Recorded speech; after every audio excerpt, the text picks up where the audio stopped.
padre y le decíamos, ¿has visto un libro? Y el único que decía era, ¿en qué librería está y cómo se llama? Y a los 2 días el libro aparecía en la casa. Fue fantástico, porque con una manera poco peculiar mi papá conseguía que nosotros nos encantáramos y nos fascináramos con la idea de leer y nos hiciéramos amigos de los libros. Y esto ha durado hasta hoy. Y entonces hoy estoy aquí por 2 razones. Primero, porque un amigo mío está aquí, Blas, presentando su primer libro, que no es su primer hijo, porque tiene otros 3, pero es su primer hijo escrito. Y esto, una presentación de un libro es como una fiesta de nacimiento, es como un bautismo, es como un festejo, ¿no? Un amigo ha parido finalmente un libro y queremos compartir con ustedes y presentarlo en sociedad. Yo confieso que cuando me enteré que Blas había escrito un libro, tuve un primer pensamiento que voy a compartir con ustedes, con todo respeto, que era, ¿por qué un abogado se dedica a escribir libros? ¿Por qué un abogado se pone a escribir libros? Es abogado, la verdad, ¿por qué? No se deja de molestar con esto. Porque uno es lo que tiene que hacer, que es ser abogado. Y empecé a leer, y leí esto que ahora quiero compartir con ustedes. El tiempo se ha acabado, ha quedado suspendido. Esto que vivo no es tiempo, es el descuento que hace avanzar las horas en el reloj, sin ocultarte que en realidad las agujas giran, pero no te llevan a un futuro alguno, sino a la parada definitiva y a la nada. ¿A dónde voy? Me pregunto. ¿Dónde está ese siglo de almas al que tengo que ir? ¿Cómo será el silencio eterno? Me resisto a creer que este pensamiento callará para siempre, extinguido como un triste eco de mis gritos en el barranco de San Juan, perdidos ineludiblemente en la inmensidad y el aplastante silencio de la sierra. ¿Cuánto tardarán en olvidarme? ¿Seré la anécdota de algún cumpleaños? ¿El relato en algún velorio? ¿El recuerdo de alguna Navidad? ¿Sonreiré desde el marco de alguna fotografía a quien se detenga a mirarla? ¿O habitaré ese cajón familiar pleno de cachivaches del pasado que solo de cuando en cuando se asoman al calendario? ¿Qué será de mis trajes y mis zapatos, de mis libros, de mis fotografías, impregnado todo el sudor y el polvo de mis días? ¿Habrá alguien que quiera ojear quién fui? ¿Quién eres tú que te asomas curioso a mis recuerdos? ¿Realmente te importa comprender? Y cuando todo haya quedado atrás, cuando todo sea antes, ¿qué podrás saber alguien de mí? Y leí esto y empecé a pensar, al revés que como pensaba al principio, ¿qué hace un poeta estudiando abogacía?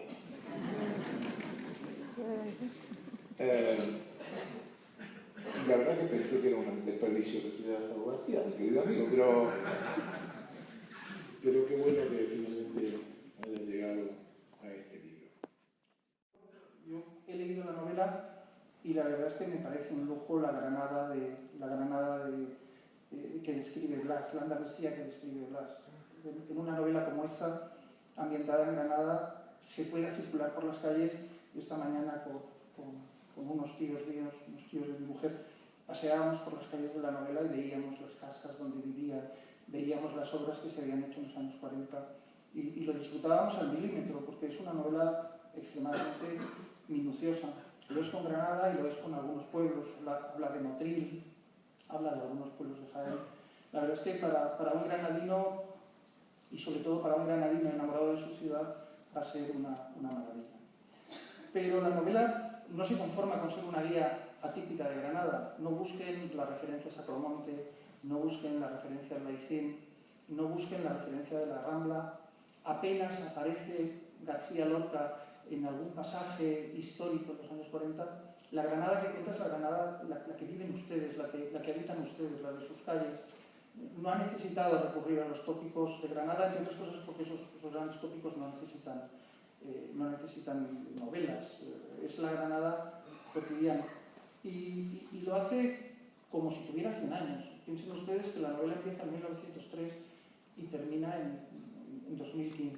Es un fresco de la historia de España, de la historia de Andalucía, probablemente la más convulsa, la más alegre y también la más miserable. Y lo hace, eso sí, con pocos puntos de aparte, con lo cual leerlo es una tarea que exige un verano de paz por delante, que lo hace complicado. Y yo les digo, Jorge hablaba de 4 personajes, la novela cambia de rumbo permanentemente. Uno arranca su lectura pensando que va a leer una historia de mujeres poderosas, acrisoladas en el campo, que tienen que sacar familias adelante, y cuando piensa que va a leer una historia de la fortaleza de la mujer andaluza, resulta que aparece un personaje brutal, matamadre, que es el Santiago, el protagonista de la novela, y empieza a hablar de sus correrías y de sus grupos de amigos, y de Paco y de Quini, y de lo que ellos forman, y empieza a ser una novela de guerra o de preguerra, y cuenta cómo era la Granada, la Andalucía, previa al alzamiento nacional, y las peleas agrias y sucias entre partidarios de unos y otros, que en el fondo eran ajustes de cuentas de familia. Y cuando crees que estás viendo una novela de aventuras, aparece una historia de amor brutal. Y cuando crees que es una historia de amor brutal, resulta que empiezan unas corruptelas políticas que te dejan fascinado. Yo les recomiendo, y con eso termino, les recomiendo que se fijen en los personajes secundarios. Los malos, porque es una novela de malos, son unos malos apasionantes, excelentes. Rogelio, busquen a Rogelio en la novela y odienlo visceralmente como lo he odiado yo. Don Juan Agreda, que es un terrateniente peligroso, como un mono con una metralleta, que juega todas las cartas y que recuerda en muchos elementos a algunos personajes de la historia de España reales. O Patricio, que es un policía complejo también, que juega un papel. Son malos para disfrutar en su maldad. Y a mí me gustan 2 personajes en los que me ha parecido verlas. Personajes fundamentales para la narración y que tienen, sin embargo, le dan protagonismo a otros. Uno es Lorenzo, un valenciano arrejuntado con una granadina, que es un ejemplo de la sensatez y del buen hacer y de lo importante que son los pegamentos en las familias, y Lorenzo es un pegamento. Y luego Daniel, no sé cuántos pelos de tu biografía están en el personaje de Daniel, es un personaje secundario que también juega un papel importante. Y ya digo, es una novela con múltiples voces. Cada capítulo tiene un narrador, cada narrador tiene un punto de vista diferente y es una delicia. Yo estoy esperando llegar a mi casa para terminar. Y aprovecho para decirle a Blas, hablábamos a la hora de comer, lo importante que habían sido nuestras familias en la vida. Reconocíamos los sacrificios que nuestros padres habían tenido que hacer para sobrevivir a la guerra, a la posguerra, a los años 50 y 60 y ser capaces de facilitar la España que tenemos ahora. Probablemente es una generación que se ha endurecido mucho, aquella de nuestros padres, y que lo ha hecho sobre todo a base de ocultar sus sentimientos. Y Blas y yo, en ese sentido, que tenemos todavía muchos lastres, muchos anclajes con este pasado familiar, pues a veces nos olvidamos de decir a la gente que la admiramos, que la queremos, que nos gusta contarnos entre sus amigos, que agradecemos gestos como el de hoy. Yo quiero, Blas, darte en mi nombre y en nombre de mi mujer, que le hubiera gustado estar aquí, las gracias por esa humanidad y por la generosidad de regalarme una tarde como hoy. Muchas gracias.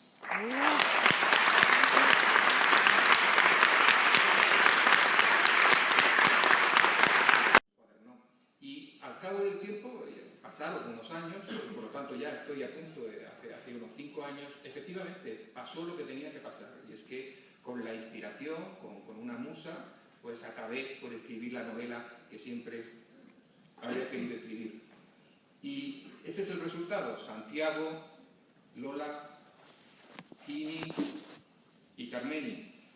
Todo esto en la España del siglo XX, en una España que dio lugar a cosas que cuando las ves y las lees en la vida diaria de la gente, porque aquí no hay nadie especial, cuando ves las cosas que pasaron, las cosas que hicimos los españoles, cómo nos tratamos y cómo salimos de ahí, cómo fuimos capaces de superar eso y ser lo que hoy somos, te das cuenta de en qué mundo, qué escenario tan convulso sirvió de marco a esas grandes historias de amor.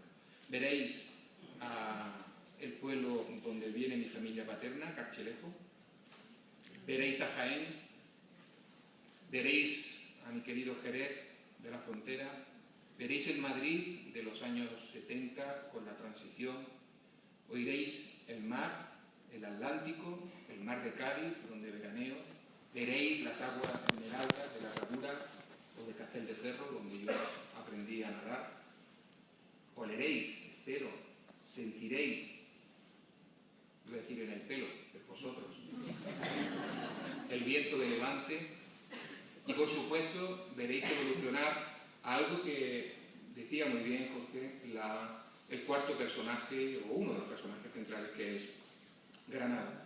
La Granada anterior a la manigua, la Granada que pasearon mis abuelos, la Granada que paseó mi padre y mi madre cuando estalló el embovedado, la Granada que conozco yo y mis compañeros. Esa Granada anima y insufla vida a la novela. He aprendido mucho con la novela. Una de las cosas que más me ha llamado la atención, lo comentábamos antes con Jorge y con José María en la comida, es lo realmente fascinante que es crear un personaje. Porque aunque os lo digan muchas veces, cuando escribes un personaje y finalmente le das vida, cobran existencia autónoma. Es algo que por muy manido no es menos cierto. Llegan a tener una entidad tan absolutamente independiente, autónoma, un ser, un alma propia, con una característica, con una forma de ser, con una forma de moverse, con una forma de responder, con un carácter, con un genio, son personas que han convivido conmigo durante 3 años. Yo me he sorprendido. También creo que es una novela que trata a fondo más el alma de la mujer que el alma del varón. Las amigas y amigos que han leído la novela, porque inicialmente yo pensaba que era una cosa para regalar en Navidad, fueron mis amigos los que me dijeron, es posible que esto sea publicable. Coincidieron todos en que se trataba mucho a la mujer, como decía antes José María, parece que era al principio una novela de mujeres poderosas, ¿no? Luego se profundiza en el alma de la mujer. Ya me diréis, porque espero vuestra respuesta, si es así o no. Os voy a leer 3 minutos del comienzo de la novela para situaros en la escena de la familia de Santiago, en la furia, y la potencia de la mujer en la novela. Llegó Aurora a la casa al caer la tarde del día de la Candelaria de 1910. 2 hombres recios, duros y silenciosos la acompañaban y se hicieron cargo de las 3 cabalgaduras y algunos baúles que traía, mientras ella se adentró en la casa y se plantó ante su madre y sus hermanas, sus tíos y demás habitantes habituales de aquel universo matriarcal. Amelia me contó que al verla, Adriana quedó paralizada y dejó caer al suelo un macetón de aspidistras que cargaba con esfuerzo, el cual estalló en el suelo del patio interior con un ruido como el que hacen las sandías grandes al reventar cuando se estrellan. Adriana gritó un «¡Válgame el Señor!», que sobresaltó a los demás, que acudieron corriendo y encontraron a las 2 mujeres, 2 fuerzas vivas en lucha constante por amarse en paz, una delante de la otra, sin moverse. Fue al ver que 2 gruesos lagrimones descendían por el rostro de la madre que Aurora se acercó y posando su mano en la mejilla le besó la otra, manteniendo sus ojos ligados para sostener aquel abrazo invisible. ¿Qué cosas se dirían en aquellos instantes? ¿Qué reproches? ¿Qué explicaciones se silenciarían?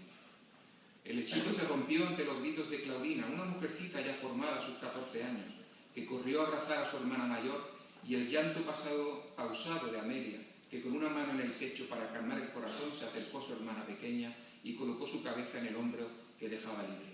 Así estuvieron las tres hermanas varios minutos, abrazadas y en silencio, sobre un lecho de tierra y aspidistra, rodeadas del alborozo de los familiares allí presentes. Su madre, todavía estupefacta, se sentó en una de las sillas de veranía del patio y ordenó, como si ningún huracán fuera capaz de arrancarla más de 5 minutos de la gestión de la casa, que pronto limpiaran el estropicio y retiraran los pedazos del tiesto y la tierra derramada para replantar las hojas verdes y largas desmayadas lánguidamente a sus pies. Amelia me contó que desde entonces, cada vez que olía la fragante humedad de la tierra de aquellas macetas, negra y fértil, o sentía el aroma de las aspidistras que rodeaban el patio de dentro, un pellizco en el pecho la llevaba de nuevo al día en que la vida le devolvió a su hermana. Estos personajes que están naciendo en este párrafo que acabo de leeros van a estar presentes hasta bien entrado el siglo XXI. No vivas, pero sí en el recuerdo. Animan y dan estructura a la novela y a la vida que luego tuvieron Santiago y Lola y todos los personajes periodistas.